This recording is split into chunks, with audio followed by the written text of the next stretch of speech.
High court order మీరు సమస్య sir మా పొలిపులు ఉన్నాం సార్. మేము హైకోర్టు కాడి నుంచి ఆర్డర్ తెచ్చుకున్నాము. ఏం ఆర్డర్ తెచ్చారు? స్టే తెచ్చుకున్నాం పొలుపుకి, పొలుపు చేసుకోవాలని ఉత్సవాలు చేసుకోవడానికి తెచ్చుకున్నాము. పోలీసు ఎస్ఐ గారు లంచం తీసుకొని మమ్మల్ని అసలు పొలుపులకి లంచం తీసుకున్న సంబంధం ఏంది? రెండు గ్రూపులు ఉన్నాయి, రెండు కమిటీలు వచ్చారు వేరే వాళ్ళు. ఈ కమిటీ మీద చేయమని వేస్తే ఈ కమిటీని రద్దు చేయండి, ఎస్ఐ గారు రూమ్ పిలిచి రద్దు చేయండి అంటున్నాడు. నాకు సమాధానం చెప్పండి. ఎస్ఐ గారు పొద్దు గోకులు ఈ కమిటీని రద్దు చేయమంటున్నాడు. ఈ కమిటీని రద్దు చేస్తే ఇంక కొత్త కమిటీ పెడతారంట, ఏరే వాళ్ళు వస్తారంట. ఎలా వస్తారు వేరే వాళ్ళు? ఇది హైకోర్టు పంపించింది కూడా మీరు కొట్టేస్తారా?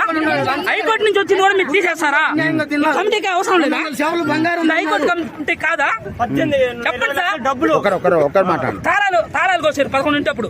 గాంధీ చెంచుకున్నయ్య, సదాశివరావు, బండారు మహేష్, సంచయ్య కోస్తే మేము కేసు పెడితే మమ్మల్ని బయట పెట్టి వాళ్ళ లోన పిలిచి నేను చెప్పాను కమిటీగా సానుకూలంగా ధర్నా కాకుండా కమిటీగా మామూలుగా మాట్లాడుకోండి.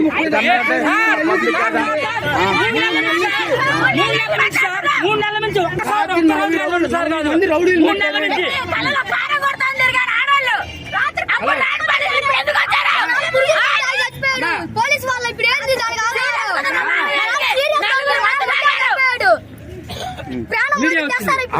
అవును దానికి సానుకూలంగా మీ పెద్దలు ఎవరో మాట్లాడుకోండి.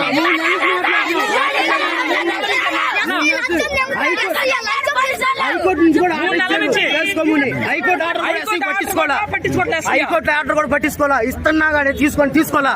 హైకోర్టు ఆర్డర్ ఉంది అంటున్నాడు ఎస్ఐ.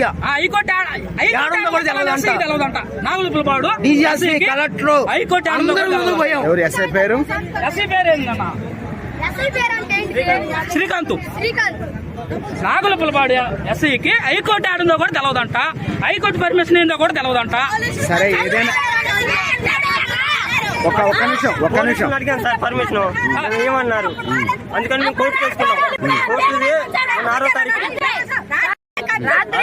ఆడవాళ్ళు కళ్ళల్లో కారం కొడతారు, పడి చంగులు తిప్పుకొని ఇంటింటి ఎదురుగారు సార్. అసలు మగవాళ్ళు బొట్టలు సారి పోలీసులు ఎలా వచ్చారు నా మొగుడు పురుగుల మంది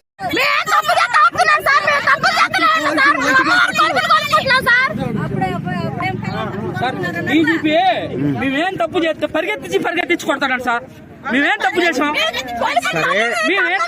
పరిగెత్తించి కొడతాడు. ఒకటమ్మా, చట్టానికి సహకరించండి, చట్టాన్ని సహకరించి వాళ్ళు చెప్పారు వినండి. వినండి. మాకు చేయరు పోలీసులు, మాకు చేయరు.